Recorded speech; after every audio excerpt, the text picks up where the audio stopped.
डोंबिवली में कार चालक द्वारा 70 वर्षीय रिक्शा चालक की पिटाई, रिक्शा चालक ने की आत्महत्या। बुधवार की देर रात करीब 3:30 बजे मंजुनाथ शेड़के नामी 70 वर्षीय रिक्शा चालक ने अपने ही घर में फांसी लगाकर आत्महत्या की, जबकि डोंबिवली पश्चिम के मोड़ा गांव परिसर में मंजुनाथ शेड़के घर से रिक्शा लेकर निकला था, मगर गलती से उसकी टक्कर एक कार से हुई।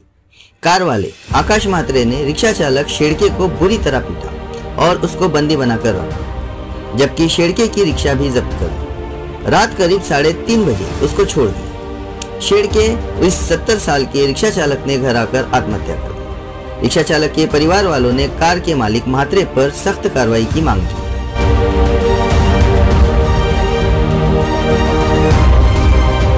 अनिता गौतम सोनोनी कोण होते तुमचे? वडील आहेत आमचे। काय सांगितलं, काय झालं त्यांच्याबरोबर? मी नव्हते तिथं, आमची वहिनी होती, भाऊजाई होती। 3 वाजायला आलेली ते घरी।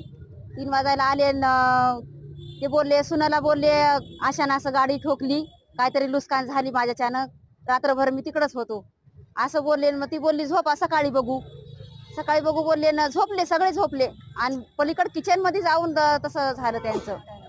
पैशाची मागणी वगैरे केली? हा, पैशाची मागणी केली त्यांनी, काहीतरी दबाव टाकला काहीतरी त्यांच्यावर, रात्रभर आलीच नाही ते घरी। आता काय मागणी, काय झालं पाहिजे? आता आम्हाला न्याय पाहिजे आम्हाला। संगीता मोरे, मुंजा शेळके आमचे काका आहेत। ते रात्री 3:30 ला घरी आले। 3:30 ला घरी आले तर त्यांची सून होती, मला वाटतंय 3:30 ला घरी आले ते तिच्याशी काहीच नाही बोलले। तिने विचारलं वाटतं की मामा काय झालं, एवढ्या उशिरा तुम्ही का आलात? ते फक्त एवढे बोलले की माझी गाडी पकडली आहे आणि मला पैसे मागतायत। तर तिने काय बोलले नाही, सकाळी बघूया। तिने असं बोलले आपण सकाळी बघूया, आता झोपा।